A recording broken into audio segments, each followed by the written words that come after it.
Waalaikumsalam. Terima kasih terutama pada ibu-ibu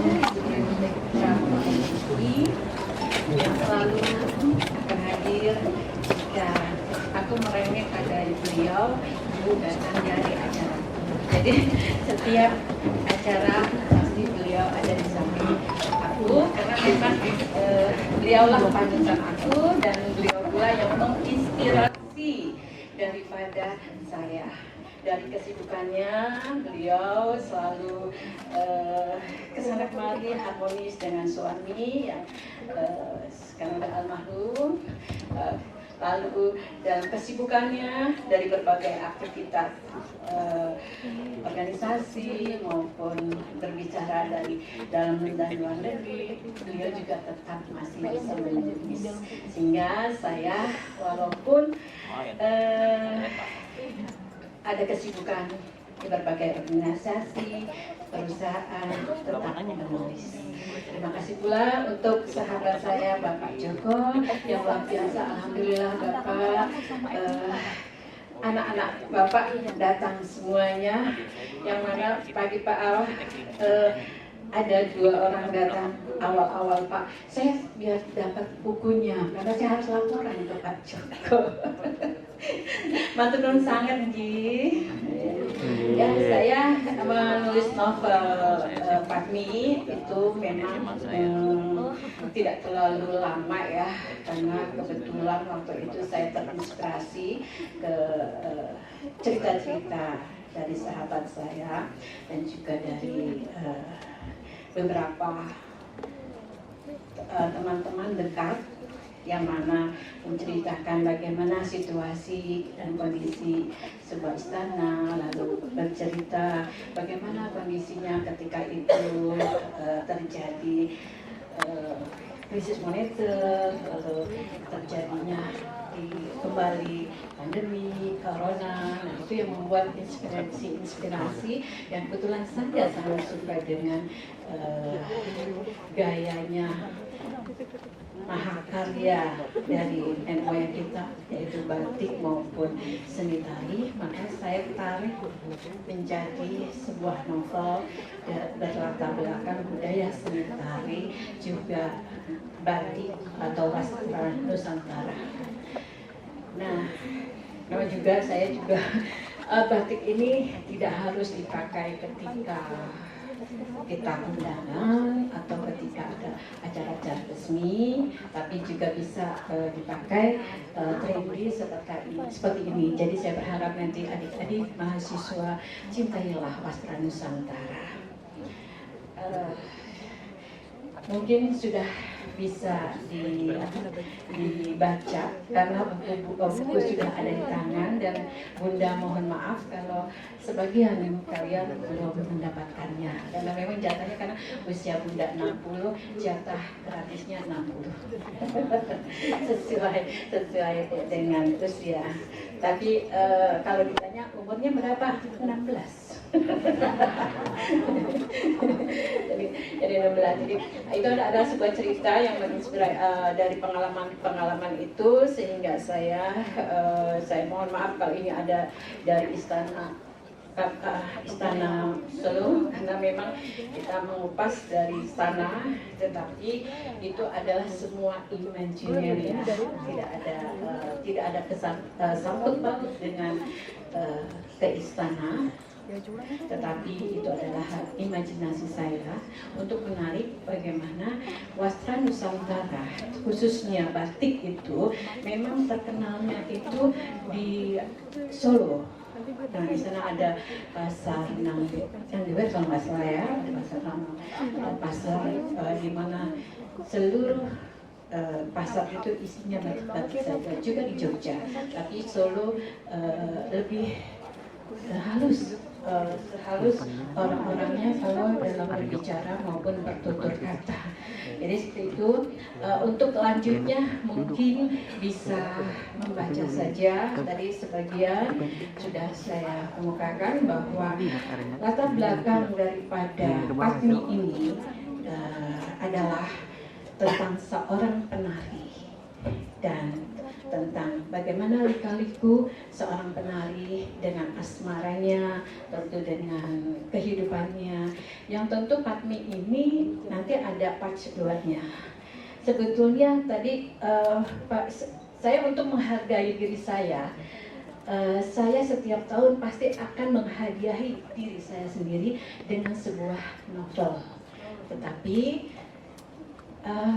novel yang harus di-launching pada ulang tahun saya ini masih dalam proses. Nah, itu adalah Kalingga pada Padang Lavender. Tadi nanti ya, insya Allah nanti damenya mungkin baru dame adanya. Nanti kita bisa lihat. Itu juga bisa buka PO. Karena itu bercerita tentang mahasiswa, bercerita tentang kita, tentang saya ketika saya mahasiswa. Nah, karena belum jadi, baru jadi dame hari ini, maka sebelumnya kita minta tempat di sini. Boleh nggak saya bedah buku saja? Saya harus menghadiahi diri saya, menghargai diri saya untuk diri saya, gitu. Jadi saya minta untuk waktu, Bu, adanya waktunya tanggal 19. Waduh, tanggal 19 itu pas sehari setelah ulang tahun saya bilang gitu, saya kayaknya masih ada acara keluarga. Tapi bagaimana, Bu? Nggak ada lagi. Ya sudah kalau gitu. Alhamdulillah tanggal 19 terjadilah bedah buku Padmi karya saya, dan insya Allah nanti ada kedua setelah Kalingga pada Padang Lavender. Pada berikutnya adalah novel Padmi kedua, yakni tentang bayi Merapi. Itu adalah lanjutan dari Padmi. Mungkin insya Allah nanti Sewu, Pak Joko, mungkin saya juga nanti minta sambutannya untuk novel Padmi kedua, yaitu Bayi Merapi. Demikian, wassalamualaikum warahmatullahi wabarakatuh. Terima kasih Mbak Alimah. Nomor gue disesuaikan sama dia. Selanjutnya, bunga mawar harum aromanya, mekar indah di bawah cahaya purnama. Mari kita jelang sambutan sang cerita, Dr. Dewi Motik Pramono MSI. Itulah dia. Dipersilakan.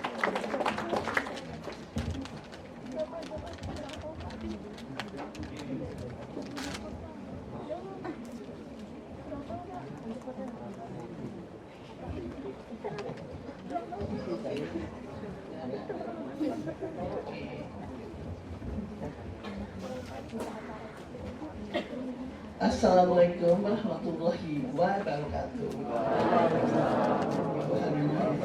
Yang saya sayangi, Pak Joko, para mahasiswa, saya juga pernah jadi mahasiswa seni rupa. Lalu saya lihat mahasiswa ini senang sekali, tepuk tangan dong untuk mahasiswa seni rupa. Ceritanya dulu, saya tuh melamar ke ITB, diterima. Tapi pacar saya nggak setuju saya di Bandung. Nanti kamu naksir sama orang lain, nggak usah. Jadi saya terima, saya sekolah di IKIP. Seperti itu saya ambil home economics. Tapi cita-cita saya untuk belajar di seni rupa, saya lanjutkan, saya ke Amerika. Saya sekolah di Miami, Florida International University. Saya dapat Bachelor of Art tentang seni. Jadi kalau mau sketching, mau gambar, aku jagoan sketch ya. Sementara kasih gambar, gue gambar semua. Cepet gambar, dan gak usah bayar. Jadi saya udah tahu, kalau saya nggak ada kerjaan nanti saya nonton aja di Taman Sunda Kelapa, Taman Suropati. Gue gambar 100.000, semua orang juga mau ke tangan di motif.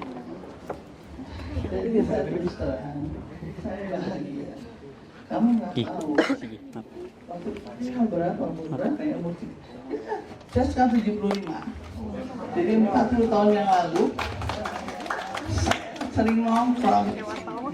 Semua seniman yang berumur yang udah meninggal banyak juga ya. kerjanya saya nongkrong di sini. Coba lihat kok dokumentasi buku-buku saya ada di sini. Yaitu salah satunya yang dibimbing oleh Bapak Habib Yasin sendiri pribadi, yaitu Cintaku Tuhanku.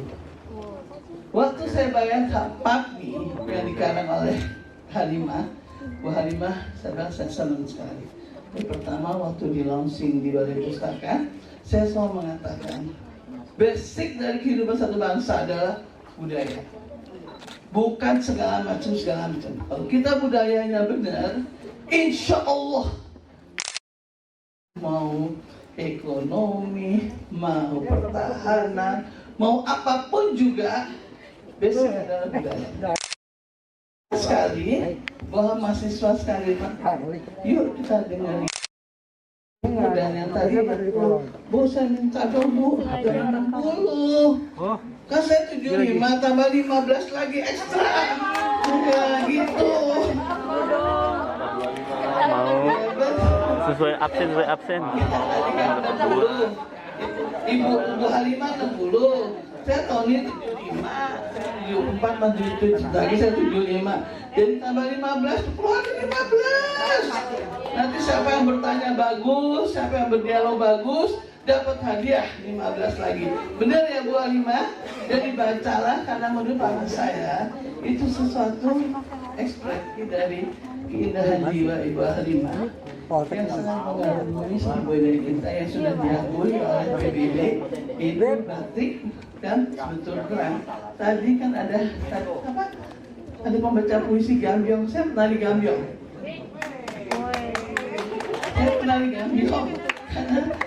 Karena saya bersama Bapak Sapani Suwanto, saya pernah di Gambyong. Saya keliling dunia dengan menari Gambyong. Salah satu tadi saya adalah yang saya di Korea. Jadi terus terang saya ada sama juga dengan kebetulan alhamdulillah sukses. Jadi saya dikenal sebagai pendiri IWAPI karena saya mendirikan IWAPI hampir 50 tahun yang lalu. Saya 25 usaha jadi IWAPI. Jadi dikenal lebih banyak dikenal sebagai pengusaha, sebagai pendiri IWAPI. Pada pameran seni, pameran lukisan saya pertama Solo Exhibition di sini, di bukan, jadi salah satu nih di bawah nih yang sebelah kanan nomor 2 tuh Pak, Geraha 2 saya buat pameran di situ, terus saya buat pameran ini depan 2 kali buat pameran. Tapi tadi Pak wartawan di seluruh Indonesia sebagai seorang seniman, saya adalah seniman dan saya senang makanya ketemu sama kamu senang banget. Oh, rupanya muridnya Pak Joko. Pak Joko, pinter. Siapa yang nggak datang kagak dapat angka bagus ya kan? Betul. Saya buat nggak datang angkanya minus. Saya juga seorang dosen di Trisakti dan di Universitas Esa Unggul. Saya terus masih ngajar dari pagi jam 7 saya masih ngajar di Trisakti dan di Esa Unggul. Saya ngajar di dua kampus itu. Sebetulnya banyak kampus yang minta anak saya, tapi saya nggak ada waktu. Tapi saya buat itu, jadi saya bilang, Bu Halimah, saya nggak baca ngomong. Baca tuh buku. Siapa yang lagi bertanya, berdialog nanti dapat hadiahnya. Sekian dan terima kasih. Wassalamualaikum warahmatullahi wabarakatuh. Waalaikumsalam warahmatullahi wabarakatuh.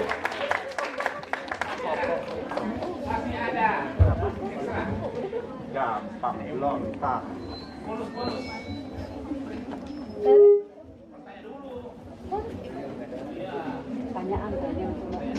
Peluncuran buku novel Pakmi sudah dilaksanakan di Balai Pustaka kemarin. Sekarang memang sudah waktu untuk membedahnya. Maka patut untuk disyukuri agar Mbak Halimah terus berkarya. Beliau hari ini sedang diliputi oleh kebahagiaan. Apalagi memang pada tanggal 18 Januari kemarin beliau berulang tahun yang ke-60. Semoga panjang umur, sehat senantiasa. Karena itu mari kita panjatkan puji syukur dengan doa yang akan dipimpin oleh saudara kita, Thohir Sukma Jaya. Dipersilakan. Jiwa. Marilah kita membacakan doa. Bagi non-muslim, silakan membaca doa dengan agama dan kepercayaannya. Bagi yang muslim, mari kita membacakan surat Al-Fatihah. Al-Fatihah. A'udzubillahi minasyaitonirrajim. Bismillahirrahmanirrahim. Alhamdulillahirabbil alamin. Arrahmanirrahim. Maliki yaumiddin. Iyyaka na'budu wa iyyaka nasta'in. Ihdinas siratal mustaqim. Syiratal ladzina an'amta 'alaihim ghairil maghdubi 'alaihim waladdallin. Rabbighfirli. Amin. Ya Allah, ya Tuhanku, berikanlah kita yang ada di sini kesehatan, khusus buat Ibu Halimah, selalu berikan kesehatan dan selalu memberikan karya-karya terbaik di Republik tercinta ini. Ya Allah, ya Tuhanku, berikanlah kami semua kesehatan untuk negeri tercinta Indonesia Raya. Wabillahi taufiq wal hidayah. Wassalamualaikum warahmatullahi wabarakatuh. Waalaikumsalam warahmatullahi wabarakatuh. Selanjutnya, Mbak Dia, kenapa selanjutnya? kita akan potong tumpeng Potong tumpeng. sebagai tanda rasa syukur kita kehadiran Allah Subhanahu wa taala Betul. bahwa Mbak Halimah telah diberi panjang usia Amin. yang berkah, Amin. manfaat, Amin. insya Allah dunia akhirat. Amin. Silakan untuk tumpengnya, Mbak Asmaria bisa dibantu. Bisa, silakan.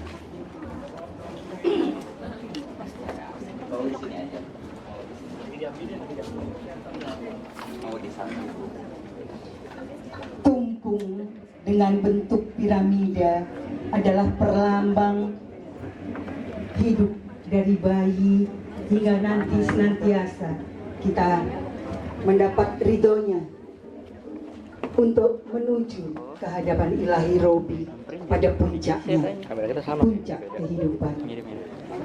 Dengan warna-warni isinya sebagai perlambang banyak warna dalam kehidupan ini. Semoga Mbak Halimah mendapatkan berkah Allah, rahmat Allah, ridho Allah Subhanahu wa taala Amin. sepanjang usianya. Amin. Anak-anakku tolong bagian semua orang sini biar rame. Iya. Buat kawan-kawan mahasiswa-mahasiswi 10 di atas panggung biar terlihat begitu meriahnya ya. Iya. Selalu boleh ikut, boleh. Iya.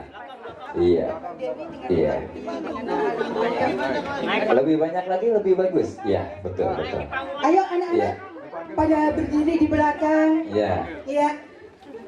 Sambil mengacungkan novelnya ya Pak ya. Oke, boleh. Coba novelnya diangkat yang udah dapat novelnya, boleh. Ya.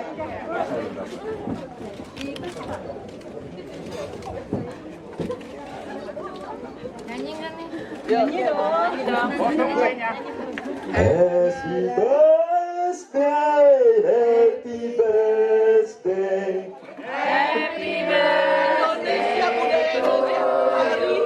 Selamat ulang tahun, selamat ulang tahun, selamat ulang tahun, selamat ulang tahun.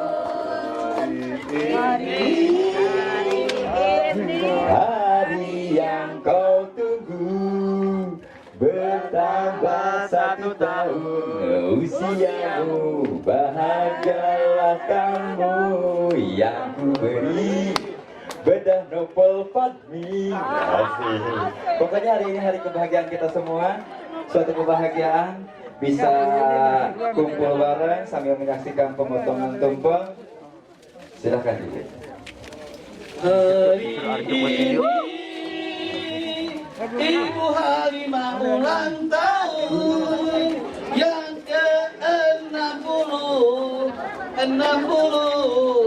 sembari merangsingkan pamit ini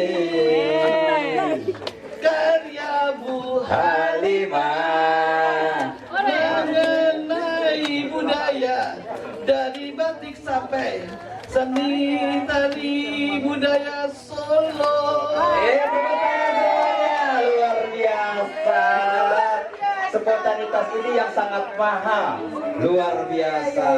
Bener ini namanya benar-benar sosok seorang ibu yang mempunyai talenta yang sangat luar biasa, khususnya Ibu Mut. Bisa kok.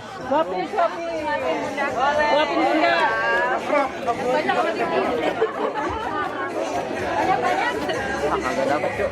Baru disuruh Arjok buat video. D3 ini. Atau isi juga kan hati. Maaf, bukannya baik atau nggak mau yang modal dikit.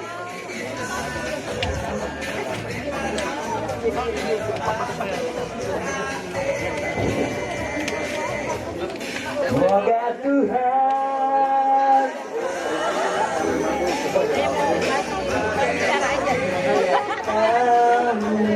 serta tercapai semua angan cita-citamu.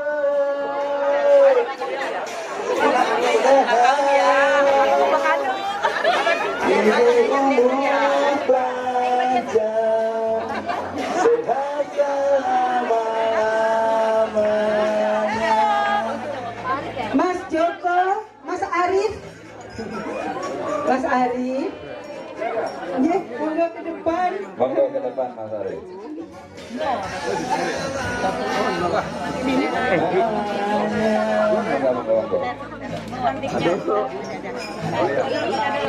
Ya, nih. Diambil dong, diambil dulu ya. Terima kasih.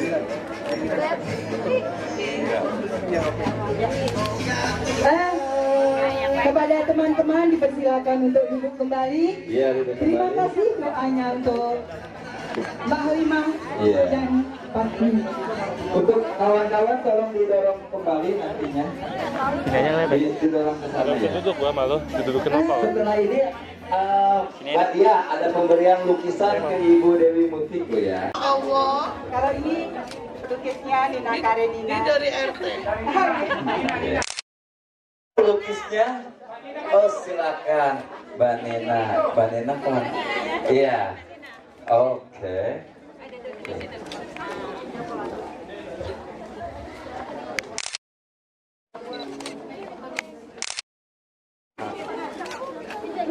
Udah deh, selesai. Langsung udah buku. Oke. Udah buku langsung udah buku. Langsung.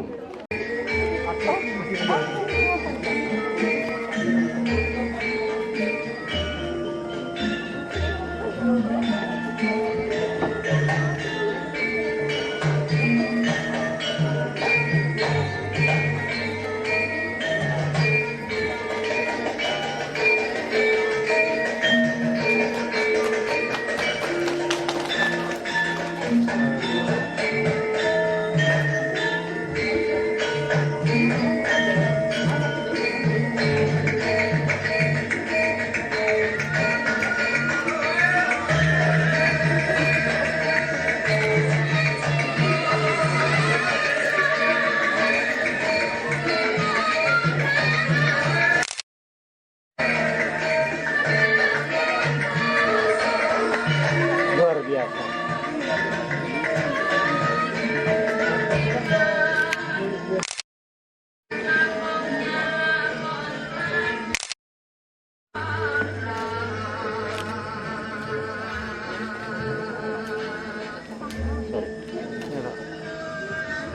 Kenapa dari sana? Baru dari sana.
bersama mata dan kaki menyihir penonton. Kedua kaki melangkah maju mundur ke samping kanan dan kiri seirama. Duhai Sri Gamyong, mungkinkah nama itu diberi padamu atau sebuah wangsit? Begitupun ketika engkau dengan lembang membenera berganti batik dan selendang kuning bintang, kepala berhias untayan melati, engkau begitu mempesona, melenggang-lenggok penuh harmoni dengan rakyat jelata adalah hidup yang sudah tersurat melangkah ke istana.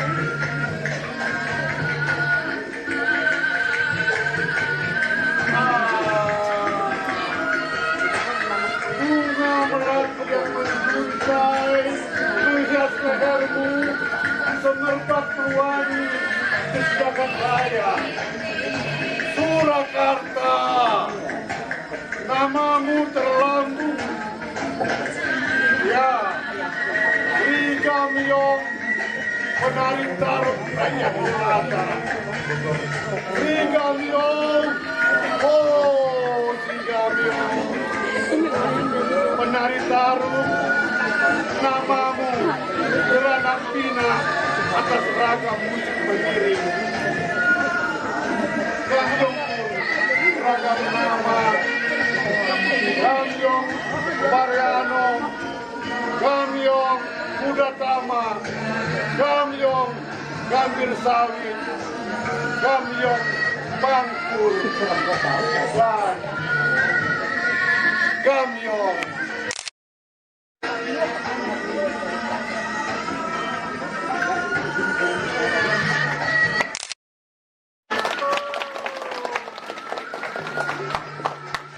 Mantap, Pak.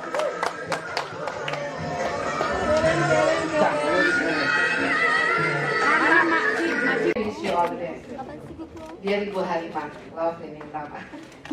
Tepuk tangan dong, wih sangat spesial dari Ketua Panitia Pelaksana ya, memberikan kadonya. Foto dulu dong, foto dulu. Foto dulu dong, dia mau kemana Mbak Rini?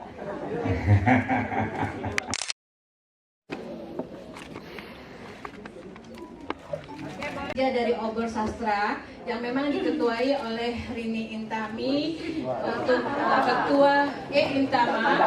ketua Jabodetabek, Obor Sastra Jabodetabek.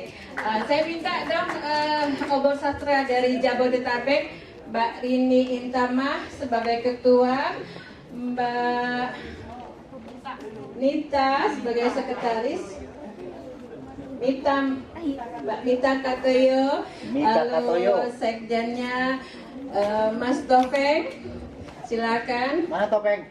Ya, Wahyu Topeng. Topeng, panggil Wahyu. Kita mempunyai komunitas Obor Sastra yang memang menghususkan diri mengangkat folklore Indonesia yang memang luar biasa dari berbagai daerah. Ayo silakan sini. Saya lupa tadi memperkenalkan.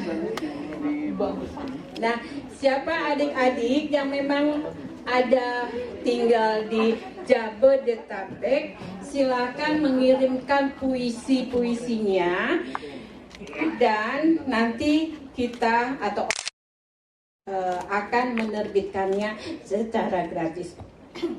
Tepuk tangan dulu dong secara gratis. Iya. Secara gratis. Yang pertama sudah di launching yaitu oleh Obor Sastra Banyuwangi, yakni Sulur Kembang. Nah, itu mengangkat tentang budaya-budaya, seni budaya yang ada di Banyuwangi. Kali ini kita akan mengangkat apa ya, Mbak Intami?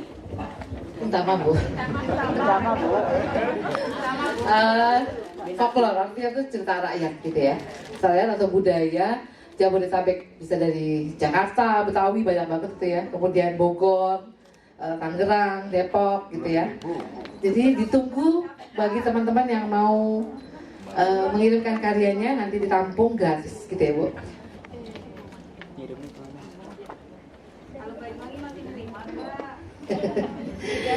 Dan ada pengumuman penting lagi buat adik-adik mahasiswa semuanya, bahwa kita akan mengadakan lomba resensi buku Padmi. Wih, tepuk tangan. Hadiah ya Bu, berhadiah, ada hadiahnya. Untuk lengkapnya nanti silahkan informasi ada di media sosial kita, ada di TikTok atau di Instagram ya Bu. Ya, nanti boleh hubungi saya juga boleh. Nanti saya hubungin gitu ya. Lomba resensi novel Padmi untuk mahasiswa. Tepuk tangan dulu semuanya. Ya, semoga semangat ya. Baik, terima kasih Mbak Rini, Mbak Mita, Mas Topeng telah menjadi pionir-pionir di Jabodetabek untuk mengangkat folklore Indonesia yang memang adiluhung dan luar biasa. Selamat. Assalamualaikum warahmatullahi wabarakatuh. Waalaikumsalam warahmatullahi wabarakatuh. Mbak Dia. Ya. Alhamdulillah ya, seniman-senimannya banyak ya. Film. Amin. Setelah membaca buku Padmi ini, berkenan membuat jadi sebuah film. Amin. Pada pendapat saya, ini kalau dibuat film akan jauh lebih mendekati dan menjiwai budaya kita. Amin. Jadi saya minta doa betul kalau ada yang kena produser ataupun ada yang kena sutradara supaya bisa dilihat. Dari pertama kali saya membaca waktu di perpustakaan, saya bilang, "Ma, ini mesti dibuat film karena ini bagus sekali." Amin. Jadi kita berdoa, insya Allah seorang produser dan seorang sutradara ingin membuat ini menjadi sebuah film kenyataan dan iman dan takwa pada Allah yang Maha Kuasa. Amin. Amin. Ya Rabbal Alamin. Amin. Amin, amin, amin. Ternyata sangat luar biasa. Ucapan itu adalah bentuk doa. Mudah-mudahan apa yang dilontarkan sama Ibu Muntik itu menjadikan sesuatu kenyataan. Tepuk tangan buat Padmi. Bedah novel Padmi. Mudah-mudahan bisa jadi film terbaik di Republik tercinta ini. Tiba saatnya. Mbak Dia. Saya akan membacakan narasi Padmi, dilanjut dengan puisi yang merespon novel Padmi. Saya akan dibantu sama kawan-kawan. Ini Arigado, beliau perupa yang juga akan merespon Padmi dengan goresan akrilik di atas kanvas. Juga ada kawan saya Adi Pamungkas yang tiba di sound system sebagai mengisi ilustrasi musik. Masyarakat kita bisa terbangun, juga Bunda Halimah juga bisa terus berkarya. Terima kasih. Wassalamualaikum warahmatullahi wabarakatuh. Salam. Di depan cok, disuruh mundur aja. Terima kasih. Luar biasa. Puisi sambil melukis. Jadi di sini saya sebagai pelukis juga ya. Ini ada wajah sosok wanita, di tengahnya ini kayak sosok seorang penari ya. Iya, seperti itu. Di sini tolong dibacakan sebagai Anda pelukisnya. Ini ada curhatan kami sendiri.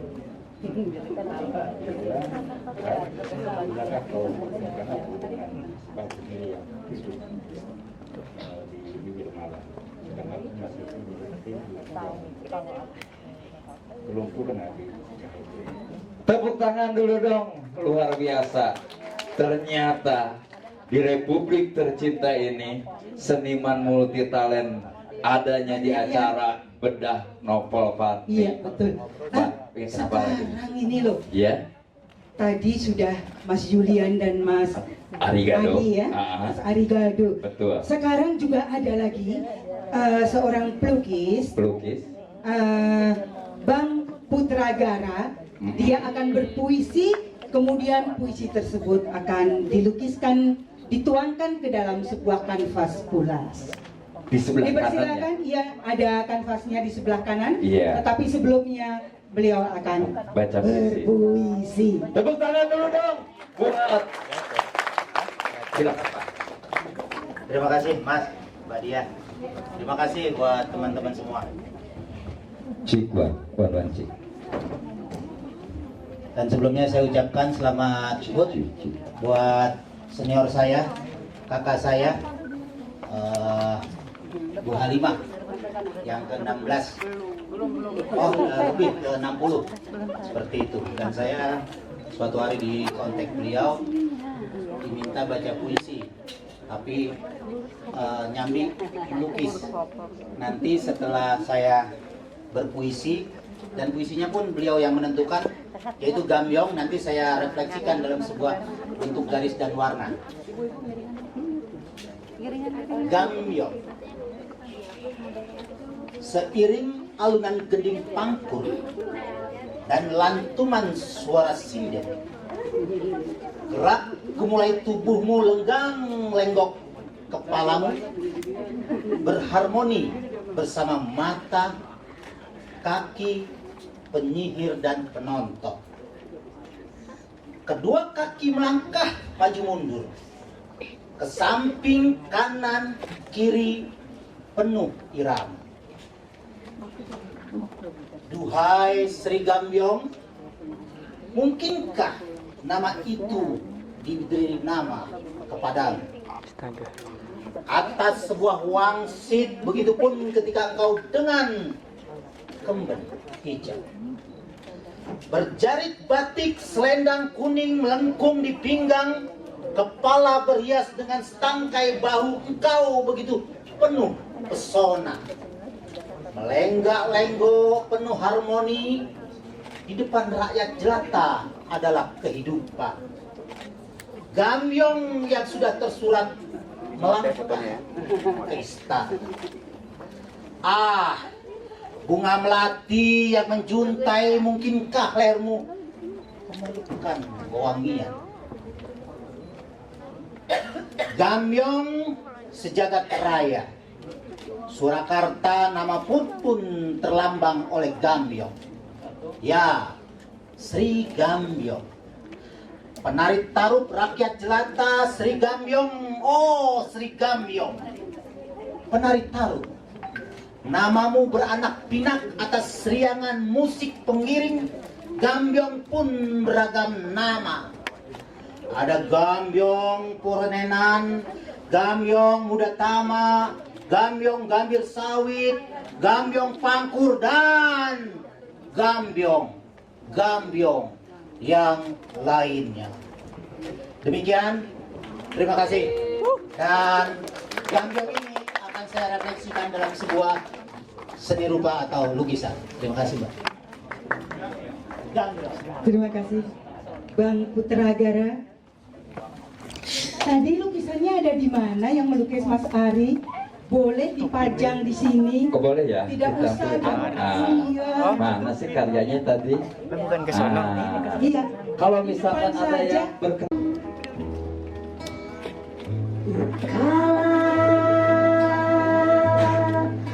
Matamu ibu, aku tak mau ada jalan pusar rindu tak bertepi ini.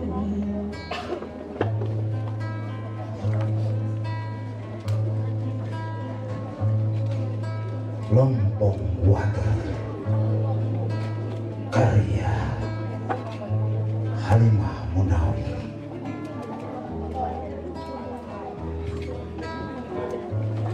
Diiringi nyanyian tongker, gerak-gerik ritmis tubuhmu melenggak-lenggok.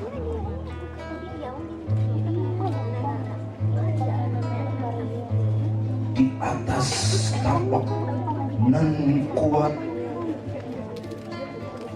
dalam menyusun menyusuri bibir sungai.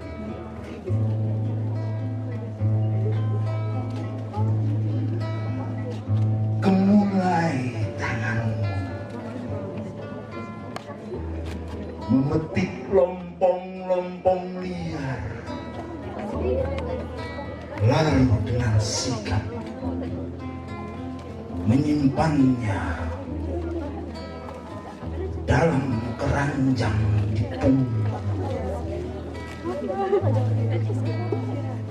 Di depan tungku berbara api, bibirmu mengukir senyum.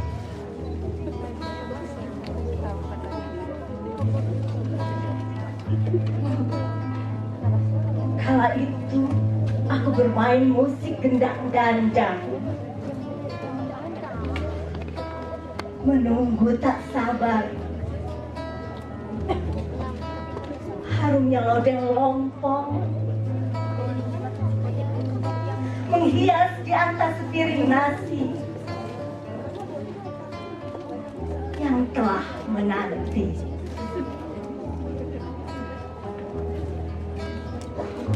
Kala itu ibu mengajak berjalan jinjit di antara air sungai mengalir. Sing-singkan lengan baju, tangan bergerak ke kanan ke kiri bagai seorang penari. Badan memutar hingga jarimu penuh ikan wader.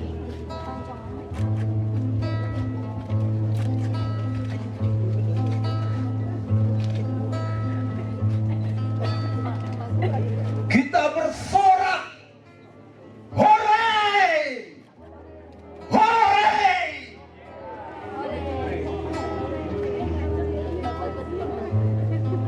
Mentari tersenyum melihat langkah 1000.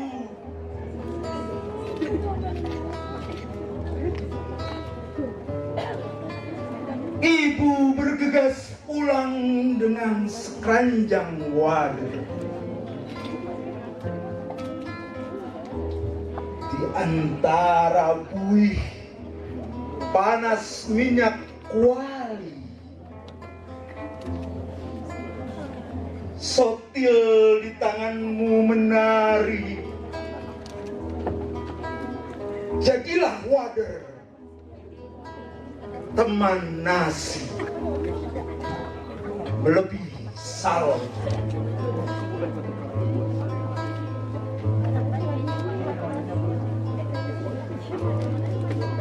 Hari-hari itu saat ku ingat ibu, sajadah bukan hanya kau gelar pada panggilan 5 waktu. Pada paruh malam selalu ku dengar gemericik air wudhu.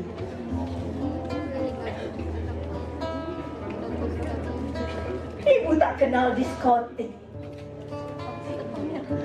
Pagi sudah bersauna di depan tungku. Siang mengolah padi. Malam mengajar ngaji.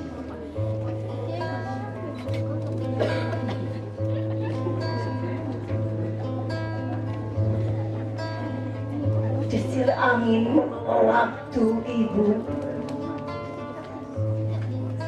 Kenyal daging terau tinggal belulang. Daya menyusut.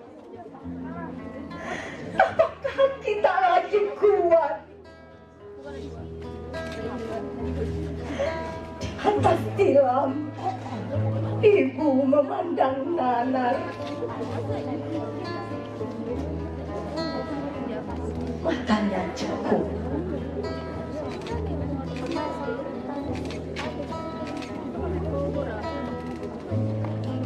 Ibu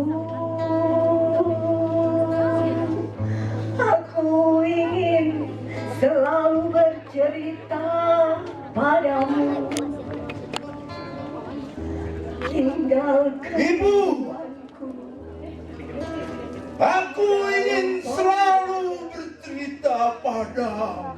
Dalam wewangian racikan penari Meski waktu tak lagi mengisap puting susu, matamu ibu teror malam telah senyap dari basah empalku. pusaran rindu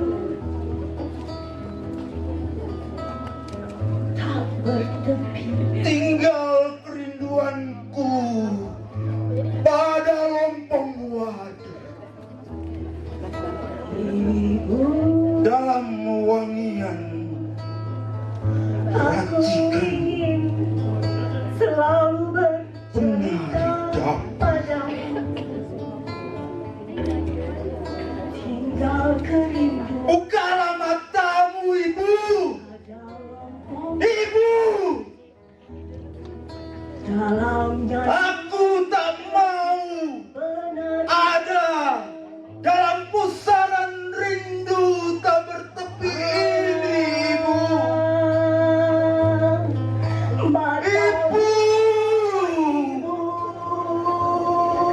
Ibu, aku tak mau Ibu. dalam pusaran rindu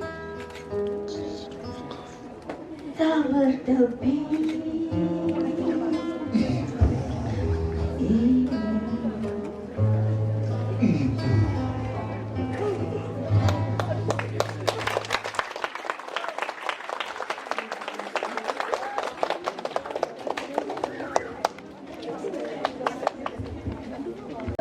Dari novel Patmi ini, ya sebelumnya memang nggak ada persiapannya, tapi nggak apa-apa lah ya.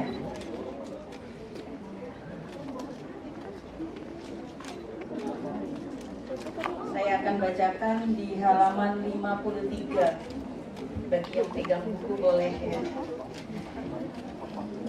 Ya saya kira tadi saya suruh baca puisi, nggak taunya ketika novelnya di sini nggak apa-apa. Suaranya kedengeran dari sana? Bab 4, Panarat dan secangkir kopi. Kabut masih bergelayut di antara angin yang menusuk tulang sumsum. Namun di kaki gunung Pangrango, hirup-pikuk geliat kehidupan dapur sudah mengepul. Air pun sudah terdengar mengucur dan bergesekan dengan perkakas dapur. Seperti piring, sendok, panci, penggorengan, dan gelas-gelas bekas ngopi semalam. Di atas kompor menyala, terpanggang dandang pengukus. Di sana tampak gula merah meleleh. Di atas singkong, dalam kukusan beralas daun pandan. Tak lama terdengar suara cerecet menyambut. Tanda air sudah bergolak, siap menyeduh kopi. Senyum pun mengembang. Dari bibir, ranum perempuan bertubuh eksotis. Ya, perempuan bertubuh eksotis yang sedang mencuci perkakas dapur yang dipakai semalam. Untung urusan mencuci perkakas dapur telah selesai, sehingga ia segera mengambil lap tangan dan mengeringkan telapak tangannya. Tak lama kemudian mengangkat singkong dari dandang, lalu menuangkan air pada racikan kopi yang dibuatnya. Usai mengaduk kopi dengan gula, sebatang pucuk daun teh dia letakkan sebagai penghias singkong yang telah tertata di atas piring kaleng, sebagai isyarat pada suaminya bahwa dirinya memetik teh. Sementara lelaki yang menjadi suaminya masih mendengkur di atas ranjang besi yang dibawa sebagai seserahan pernikahan. Lilis Demikian nama perempuan yang dinikahi lelaki yang masih melingkar dengan sarung itu hanya tersenyum. Lalu membayangkan, ketika bangun nanti suaminya tersenyum, melihat kopi sudah tersaji, dan ketika akan meneguknya bersama cemilan singkong rebus, bertabur gula merah yang menyertainya. Gembira dan bahagia. Gembira dan bahagia karena dirinya sangat peduli dengan kodrat sebagai istri. Tak lama kemudian, perempuan itu melanjutkan kegiatan dandannya. Daster yang ia gunakan sebagai teman tidur bersama suami dilepaskan, lalu berganti kebaya kutu baru dan jarit yang telah lusuh. Walau lusuh, jarit yang dililit pada pinggangnya menambah pesona lekuk tubuhnya. Kemudian dengan gemulai tubuh dengan kulit kuning gading memoles bibirnya dengan gincu merah. Caping yang bertengger di dinding disambarnya. Setelah itu dengan manis diletakkan di atas kepalanya. Diraihnya bakul yang telah siap di atas amben, lalu digendongnya di belakang tubuhnya dengan ikatan kain. Kang, berangkat ya, katanya sambil menyembulkan kepala di daun pintu kamar. Jawab lelaki yang masih melingkar di atas ranjang dengan sarungnya itu. Tak lama kemudian, terdengar teriakan dari luar rumah memanggil namanya. Lilis! Lilis! Teh Lilis! Serta-merta perempuan yang dipanggil dengan nama Lilis itu pun bergerak lincah mendatangi suara itu. Eleh-eleh menigelis pisan si Ete. Komentar temennya yang berteriak memanggil namanya.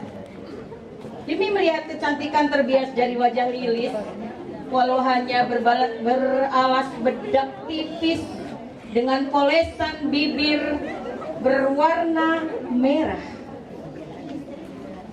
alis berbentuk bulan sabit, dibiarkan alami tanpa tinta alis.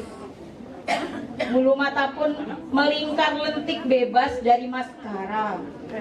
Sebagai pemetik teh dengan gaji harian dan suami kerja serabutan, Lilis hanya mampu beli bedak dan lipstik. Namun demikian, keceriaannya memancarkan kecantikannya hingga teman-temannya kadang memanggilnya Gelis. Gelis. Lilis hanya menyambut dengan tawa riangnya atas apa yang didengar dari temannya yang bernama Ratih itu. Kemudian keduanya berjalan menuju rumah Pukis, temannya sesama pemetik teh. Jalur menuju rumah Pukis bagai trekking.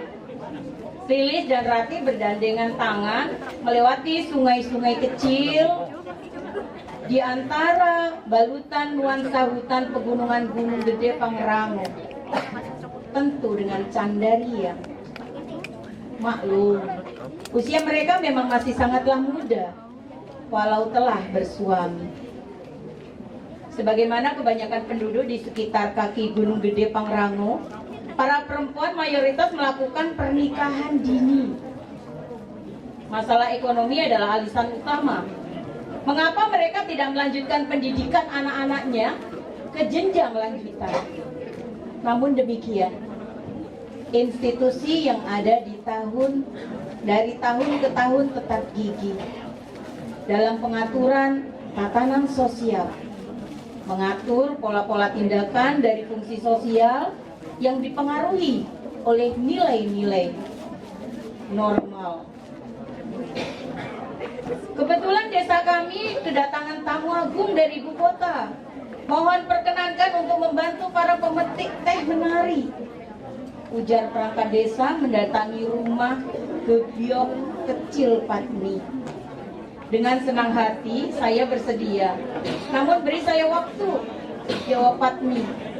Sebab bagaimanapun dia harus beradaptasi dulu untuk gerak lagu yang disesuaikan dengan di mana sekarang ia tinggal. Kearifan lokal yang harus dijaga untuk saling menghargai. Kapan mereka datang? Lanjut Patmi. Masih 2 bulan lagi, tenang aja, jawab perangkat desa.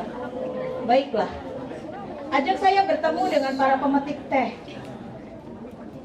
Mereka pun bersama pergi ke tempat di mana para pemetik teh kumpul. Patmi tak lupa mengajak Wulan untuk mengasah para pemetik teh dalam gerak dan lagu.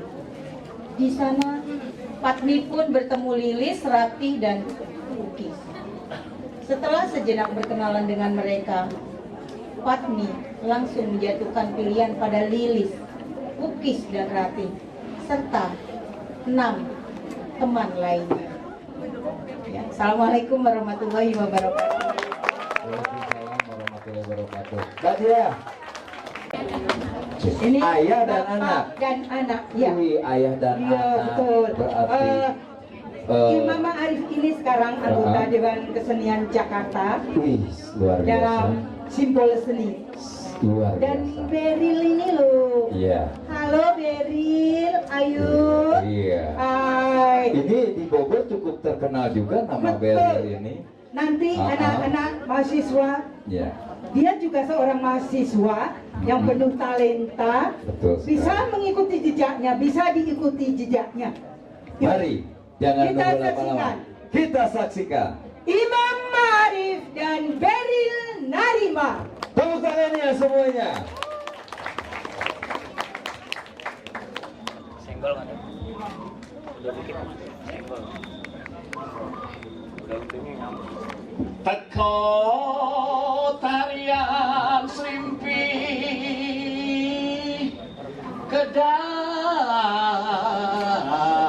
Kedarwati Trisno iku kawitan Teko gending teko gamelan uga kemulai jogetan dados karios endah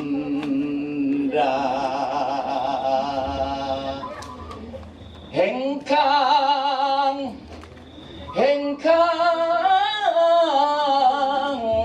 susunan kenangan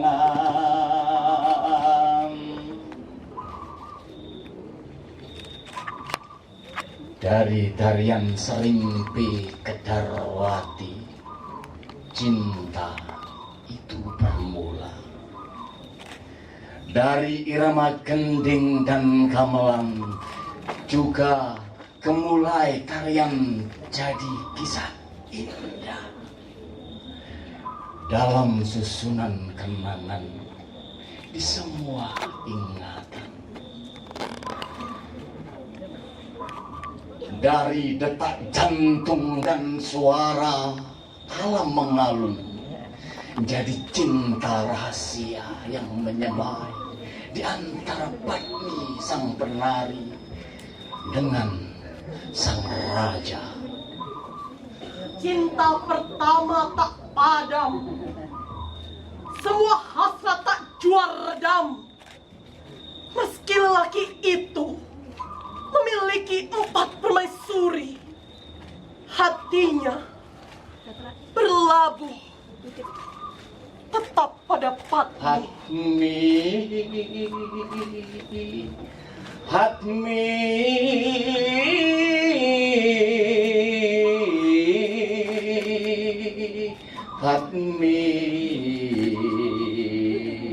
ingkang lupa bait-bait kesetiaan. Tak ada lagi upacara melarung kata selain memancarkan semua rona bahagia, menginginkan perempuan itu menjadi permaisuri. Meski itu menancapkan duri-duri. Iya, duri yang sunyi, duri yang perih. Engkang netes hati Patmi tatu perasaan yang berkabut, rindu memukul-mukul dadanya. Dia ada dalam cinta dan keinginan yang tercabik-cabik dalam tradisi yang mengangkar di lingkaran lelaki itu. Maka semua jadi bara api bahwa di dada lelaki itu Patmi tertanam melekat titah sang ratu, jadi isyarat mengenyahkan benih hianat. Lo Patmi netes tatu rindu, tatu tresno. Pupuslah semua mimpi dalam harapan menggapai cahaya pelaminan dan harum bunga pengantin. Air mata Patmi mengalir, menangisi cinta yang sia-sia, menangisi gulita dan hati yang patah. Dialah calon permaisuri yang terbuang. Dan Patmi memilih mengalir terbang melintasi cakrawala, memimpikan nirwana, mengepak sayap ke sana dan harus menari melewati musim yang gigil. Sedang lelaki itu mencari perempuan. Patmi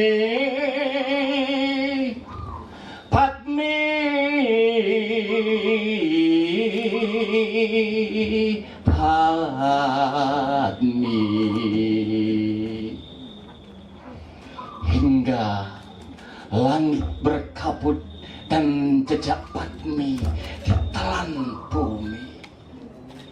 Patmi.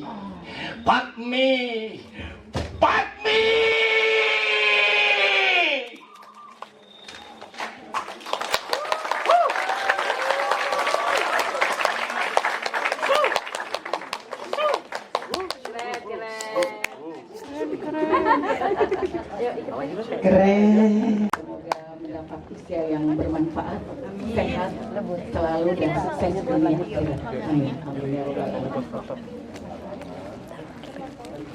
Sebuah puisi tercipta.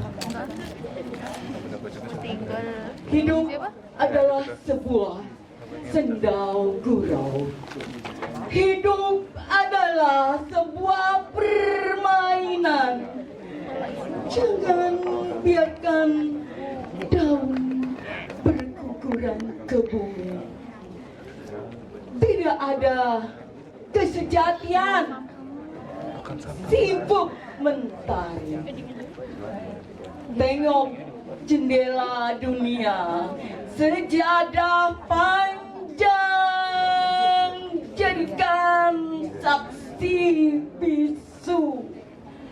Dia menunggu segala resah keluh.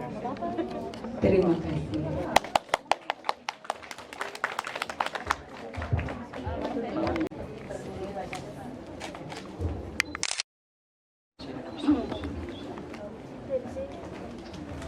Assalamualaikum warahmatullahi wabarakatuh. Ya, baik. Selamat hari Jumat yang baik dan salam sejahtera untuk kita semua ya. Seperti itu. Jadi hari ini kita akan masuk kepada bedah buku Padmi. Sebelumnya akan saya jelaskan, tadi sudah dibuka oleh Ibu Dewi Motik Pramono ya. Dia telah memberi sambutannya, di antara lain agar Padmi ini jangan selesai sebagai teks, tetapi dikembangkan menjadi film ya. Itu kita doakan seperti harapan Motik seperti itu. Telah diisi juga oleh Ibu Halimah Munawir ya, Anwar ya lengkapnya ya. Sebagai Anwar itu bukan. Oh bukan.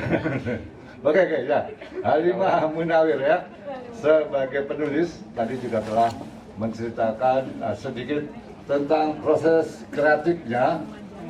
Itu bahkan dia mengatakan akan menulis hingga jilid 2 ya, jilid 2. Nah, pembicara yang utama kita sambut Bapak Maman Mahajana sudah datang. Nanti saya jelaskan kenapa agak terlambat, karena ada sesuatu. Kita beri tepuk tangannya dulu ya kepada Bapak Maman. Nah, hari ini pertemuan atau bedah buku ini nampaknya sangat penuh sekali ya. Saya melihat ini sangat penuh. Hampir tidak ada kursi yang kosong ya. Semua didudukin ya. Saya akan bertanya, siapa yang telah mendapatkan buku? Boleh diajukan ya. Wah, ternyata banyak juga ya. Nah, oke. Ternyata lebih dari 60 buku telah dipegang ya, itu nanti dibaca ya. Oh, 71 ya. Nah ya, telah dapat 71 buku yang ada di sini ya. Saya ucapkan selamat semuanya, para hadirin yang arif lagi budiman, para hadirin yang budiman dan bestari, para hadirin yang bestari dan budiman semua. Nah, diskusi ini utama dengan Pak Maman akan kita segera mulai, tapi akan saya jelaskan Pak Maman hari ini tadi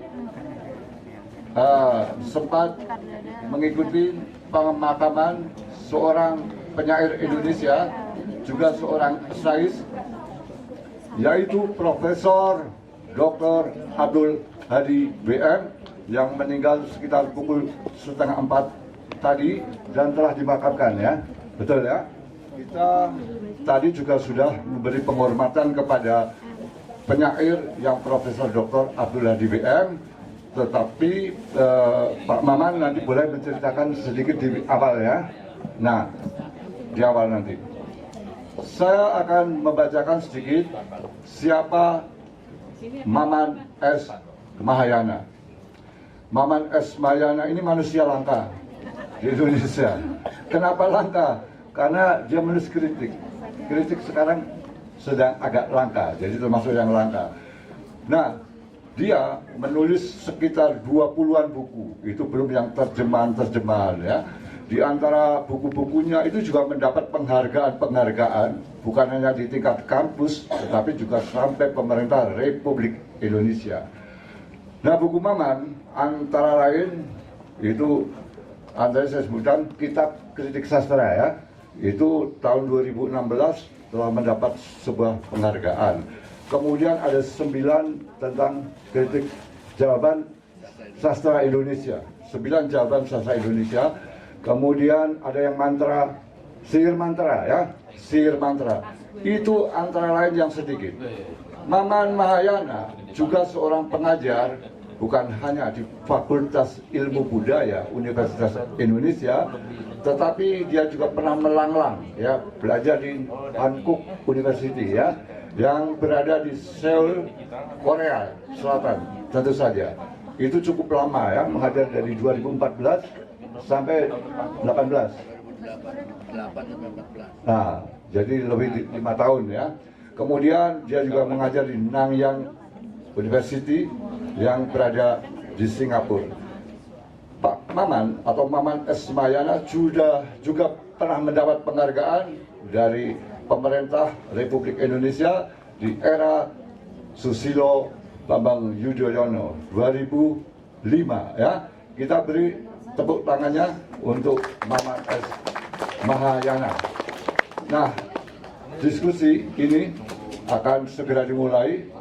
Nanti Pak Maman bicara, kemudian saya tidak memberi batas waktu berapa menit, walaupun ini telah sore, tetapi saya yakin dan percaya Pak Maman itu bisa memulai dan bisa mengakhiri. Jadi kapan nanti dia akan selesai. Ibaratnya kalau lagu kau yang mulai, kau yang mengakhiri. Jadi nanti dia, walaupun saya nggak memberi batas waktu berapa menit, tetapi ini memang sengaja, tetapi dia akan bisa memulai dan dia akan bisa mengakhirinya seperti itu ya. Setelah itu kemudian silakan nanti Anda untuk bertanya, boleh juga pertanyaan yang apresiatif, boleh juga pertanyaan yang kritis. Ini semua demi perbaikan sastra di Indonesia. Juga silakan yang mau memotret dan membuat video tersedia ya, video-video pendek, silakan untuk membuat asal tidak mengganggu para hadirin yang lain. Baik, akan segera saya serahkan kepada Pak Maman untuk bicara bedah buku Padmi ini. Silakan Pak Maman, waktu nggak saya batasi, tapi nanti Anda akan bisa kapan mengakhiri. Silakan. Bismillahirrahmanirrahim. Assalamualaikum warahmatullahi wabarakatuh. Mohon maaf saya terlambat karena ada sahabat saya, guru saya, orang tua saya yang wafat mendadak. Dalam kesempatan ini mohon Bapak Ibu, adik-adik, mohon keikhlasannya untuk mendoakan almarhum Bapak Profesor Dr. Abdul Hadi WM. Barang beberapa detik doa untuk Abdul Hadi WM dimulai.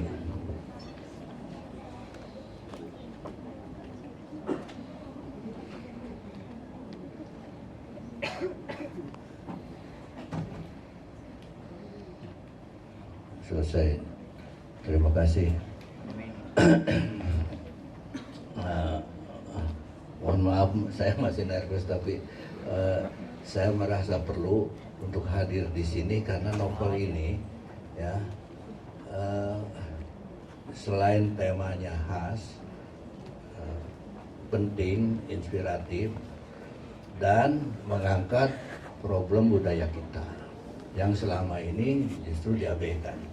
Jadi Ibu Munawir ini mengambil tema yang orang lain nggak mengangkat itu, sehingga dia menonjol sendiri.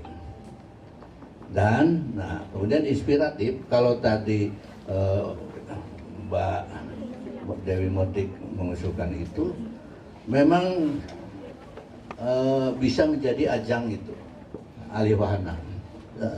Coba buka itu, Mas. Ya.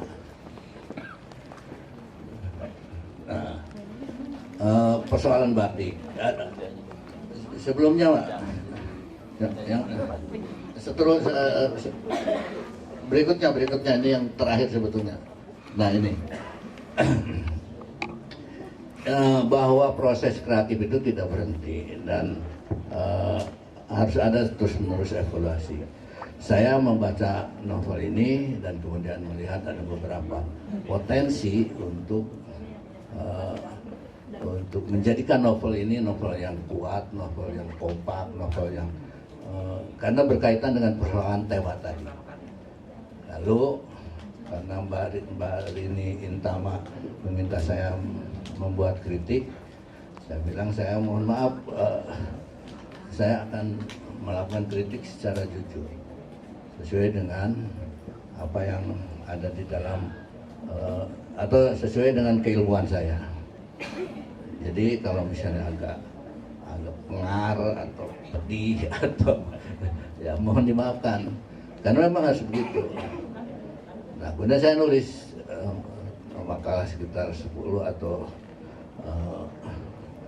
11 halaman, dikirim ke Mbak Nining Tama. Saya sebetulnya cemas karena agak keras sebetulnya tulisan itu. Ya. Tapi saya coba sehalus mungkin. Jadi kalau itu sudah halus, bagaimana yang kerasnya? Dikeluarkan sedikit. Ya. Karena ada beberapa teman yang langsung down. Eka Kurniawan misalnya, saya nulis Cantik Itu Luka. Menurut saya itu tidak keras, tapi Eka sempat down. Kemudian datang ke rumah saya bilang, memang harus begitu. Justru dengan begitu, lalu saya kan diserang oleh kelompok Jogja. Nah, karena diserang oleh kelompok Jogja, buku Eka Kurniawan Cantik Itu Luka menjadi heboh. Dan belakangan kemudian saya juga yang ngusulin supaya buku itu diterjemahkan ke dalam bahasa Prancis. Penerjemahnya Pak Etienne, terutama yang Lelaki Harimau. Nah, ketika saya tanya Mbak Rini gimana tuh tulisan saya, malah senang ya. Alhamdulillah. Jadi berbahagialah saya, kritik itu ternyata ditanggapi secara positif. Lalu dapatlah kemudian buku baru dengan dengan cover yang oke. Saya kira covernya menarik. Kemudian ada komentar Pak Sandiaga Uno ya, tentang batik. Saya bayangkan itu edisi yang sama dengan terbitan sebelumnya. Ketika saya baca, banyak sekali perubahan. Yang sekarang lebih kompak, lebih ngalir, lebih fokus. Kemudian biasanya pengarang itu kan ingin menjadi pendakwah. Jadi suara khotbahnya kenceng. Nah, di dalam novel ini dakwahnya itu dimasukkan ke dalam diri tokohnya sehingga nggak kelihatan. Ini yang ngomong itu tokoh Padmi atau pengarangnya. Nah, karena dilesapkan kepada diri tokoh-tokohnya, maka apa yang disebut sebagai suara pengarang itu lesap, nggak kelihatan. Dan dengan begitu kita bisa langsung bisa mengikuti cerita itu tanpa dibebani oleh khotbah pengarang. Padahal hakikatnya sebetulnya khotbah juga. Ya. Jadi ini anggap saja sebagai cetakan pertama. Nah, kemudian edisi revisinya, silakan Mas. Adalah ini. Ya. Covernya menarik. Meskipun komentar Pak Sandiaga Uno itu buat saya mengganggu. Ya. Kemudian soal bab juga sepertinya tidak perlu pakai bab-bab itu. Tapi oke, ini lebih menarik. Ya. Tapi saya akan membicarakan novel ini. Pertama, posisi novel ini di dalam sejarah perjalanan novel Indonesia. Bagaimana sih?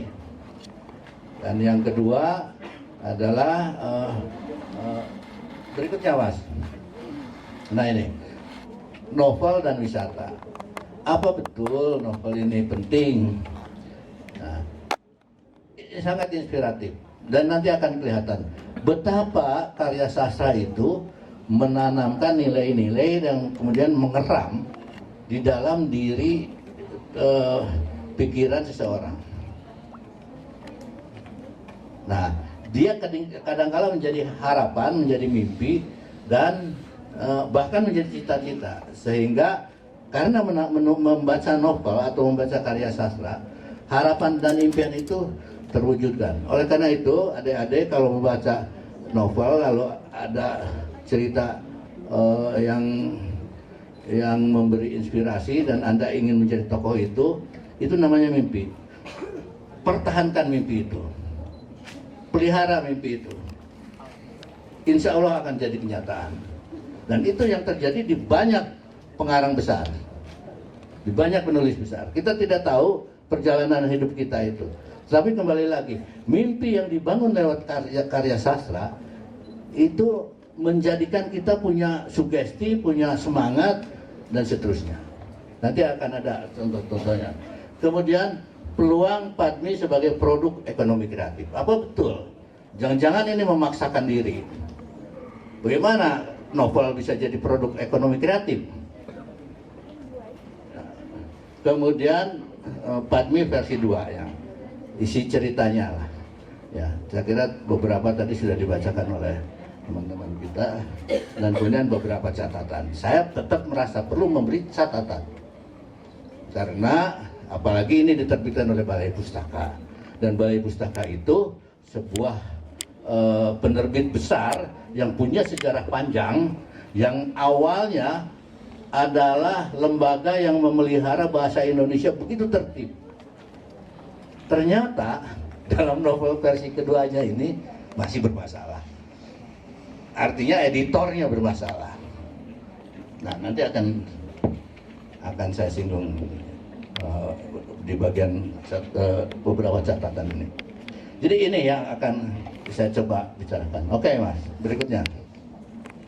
Nah, ini novel sebagai representasi kultur etnik.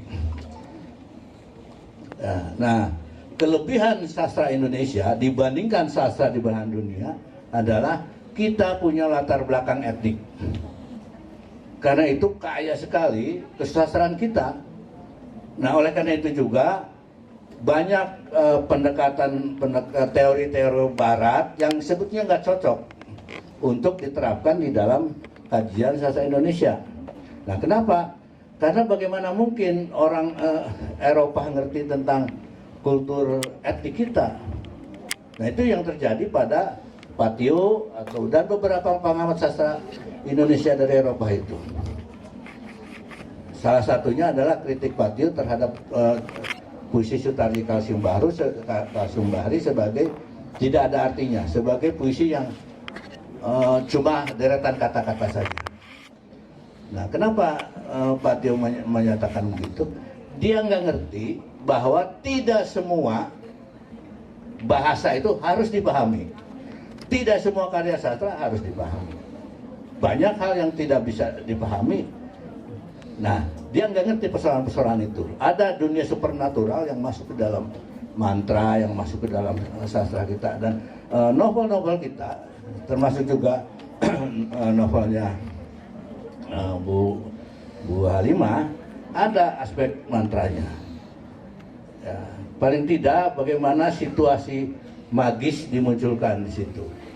Ya, ketika hujan besar lalu dia di kaki Gunung Pangrango, kita bayangkan ya, kaki Gunung Pangrango yang dingin, kemudian ada seorang perempuan muda cantik dan menari seperti orang kesurupan. Itu kalau difilmkan keren tuh. Ya, oke. Nah, beberapa contoh misalnya sastra Indonesia, novel Indonesia yang berkaitan dengan budaya Jawa adalah Andang Teruna. Andang Teruna bercerita tentang bagaimana hubungan keluarga, perkawinan antar keluarga, masih persoalan feodalisme lah. Kemudian pada sebuah kapal, ini salah satu novel terbaik Indonesia yang juga mengangkat kultur Jawa. Bagaimana kebudayaan Jawa itu terinternalisasikan pada tokoh-tokohnya sehingga dia menjadi tata nilai, menjadi perilaku, menjadi ukuran, menjadi standar. Ketika orang Eropa melakukan kekerasan, nah, dia nolak. Jadi perceraian Sri ya, dan Michelle ya, karena menurut Sri itu Eropa nggak mencerminkan kehalusan budi, dan Sri sebagai penari, sebagai orang Jawa mempertahankan betul kehalusan budi itu. Nah, kemudian Canting ini bicara soal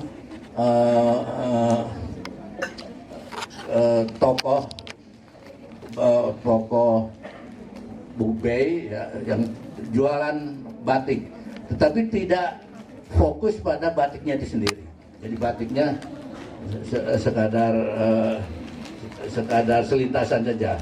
Problem keluarga yang lebih dimunculkan, perilaku masyarakat, perilaku di pasar Klewer itu yang diangkat ya. Kemudian para priayi, ini salah satu novel terbaik Indonesia juga ya, yang menggambarkan bagaimana proses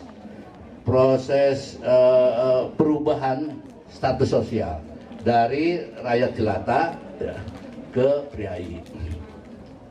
Nah, kemudian pengakuan Pariem, ini satu puisi naratif ya, yang saya kira penting karena salah satu hal yang diungkapkan di dalam novel itu bagaimana seorang pembantu rumah tangga berbahagia diperkosa oleh anak majikannya.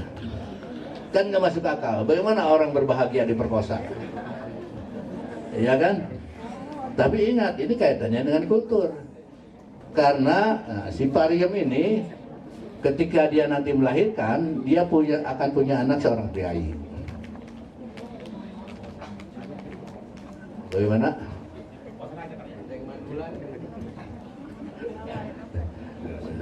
Si Lantip juga di dalam para priayi itu kan anak haram sebetulnya. Tetapi asal usulnya jelas, ayahnya itu priayi, maka anaknya nanti akan jadi priayi. Kemudian Ronggeng Duku Paruk nih bagaimana perempuan pinggiran ya, yang termarginalisasikan, yang kemudian dia mencoba mempertahankan perjuangannya. Ya, si Rasus mencoba mengangkat dunia kemiskinan di daerahnya menjadi dunia literasi, menjadi orang yang terbebas dari kemiskinan dan kebodohan. Kira-kira itulah. Nah, Padmi melengkapi ini semua karena dia bicara soal canting, dia bicara soal batik, bukan canting, dia bicara soal batik, dia bicara soal tari dan kehidupan priayi. Ini yang sebetulnya dalam sejarah perfilman novel kita, dalam sejarah novel Indonesia belum banyak diungkapkan. Padahal penting. Bagaimana priayi Korea pada zaman Joseon itu diangkat, bagaimana tuh si Winter Sonata, ya enggak? Kehidupan segala macam itu, kehidupan Korea zaman kerajaan diangkat, itu sebetulnya juga sebagian besarnya fiktif. Nah, nanti ada satu novel, satu film judulnya itu Royal Tailor, penjahit kerajaan. Wah, itu keren sekali. Nah, ini yang sebetulnya bisa dikembangkan dari novel Padmi itu, ya. Bagaimana sebetulnya kehidupan priayi Jawa, apalagi kemudian di situ raja, ya, dalam berhubungan dengan masyarakatnya, dengan para, bukan hamba sahaya, apa ya itu, para keluarganya, dengan para selirnya. Ini fakta. Ini bisa menjadi apa tuh ya, diplomasi budaya. Bagi inilah kesultanan kita, inilah kerajaan kita. Ya. Yang di masyarakat lain, terutama di Korea itu dieksploitasi betul kehidupan kerajaan itu. Ya. Nah, kemudian batik. Nah, ada beberapa deskripsi yang disampaikan Bu Halimah tentang batik. Ya. Ini bisa menjadi semacam informasi bahwa penting sekali batik, dan kita tahu ternyata batik itu macam-macam. Itu salah yang diceritakan di dalam novel Padmi itu hanya sebagian kecil tentang batik. Nah, kemudian filosofinya, bagaimana batik lurik atau batik apa yang digunakan oleh seseorang itu punya makna apa. Dan satu lagi yang saya kira penting ya, soal tarian tadi. Salah satunya adalah Bedoyo Ketawang. Ini tari yang paling khas. Saya kira ini tari paling khas di dunia. Kenapa? Karena tari itu selain ditampilkan pada saat penobatan raja, juga di pendopo tertentu, tidak bisa di tempat lain. Kemudian penarinya itu harus perawan dan harus puasa Senin Kemis atau ada mantra-mantranya segala macam. Jadi kalau ada di antara penari itu yang virginitasnya itu sudah pecah, akan ketahuan dia. Nah, ini sama juga dengan perempuan-perempuan di Buton ya. Bagaimana ngetes keperawanan itu bisa melalui upacara-upacara tertentu. Oke, jadi kembali lagi bahwa posisi novel ini ya, terlepas dari soal kelebihan dan kekurangannya, penting untuk tadi sebagai untuk mengalihwahanakan sebagai produk ekonomi kreatif yang di tempat lain justru itu dikembangkan. Salah satunya adalah Korea. Oke, berikutnya.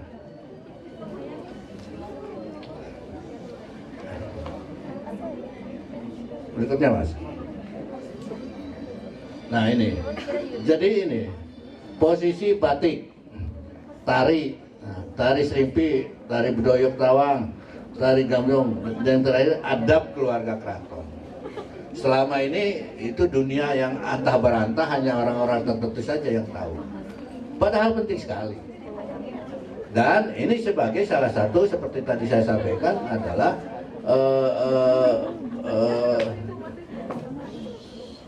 apa budaya tadi, apa itu namanya?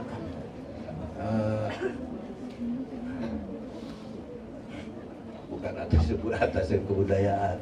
Pokoknya kebudayaan kita menjadi sesuatu yang penting diperkenalkan kepada masyarakat dunia, sehingga kemudian masyarakat dunia datang.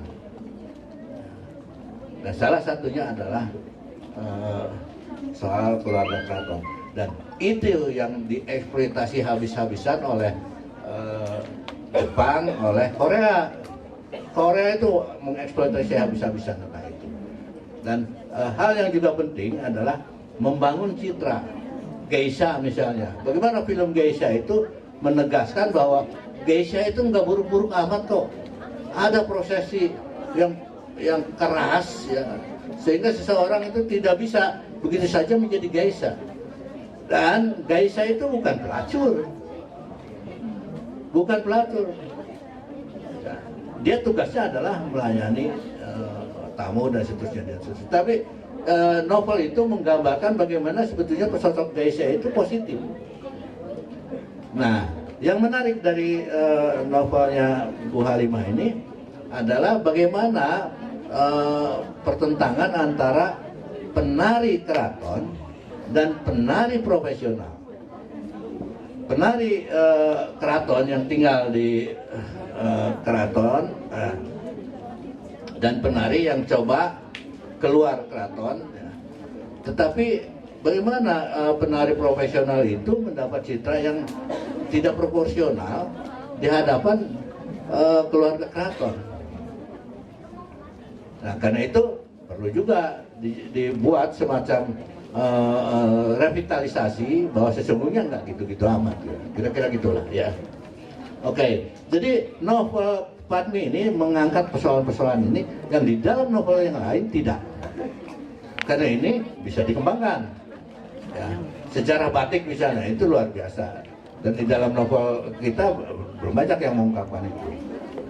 Kemudian tari, tari serimpi, tari Bedoyo Ketawang. Ini bisa fragmen tersendiri tentang tari Bedoyo Ketawang itu. Karena memang amat sangat membosankan kalau kita nonton tari Bedoyo Ketawang itu. Tapi kembali lagi, ini karya Adiluhung. karya Dilung tidak melihat soal membosankan atau tidak membosankan. Ini modal estetika, ini ada filosofi yang ada di dalamnya. Oke, berikutnya Mas. Nah, hal yang masih agak bermasalah adalah ini. Nah, yang di dalam novel terbaru itu sudah mulai tidak terlalu bermasalah. Beda dengan novel yang edisi pertama itu. Misalnya pencerita itu antara pencerita tokoh Padmi atau tokoh Patri atau pengarang itu sering tumpang tindih. Kemudian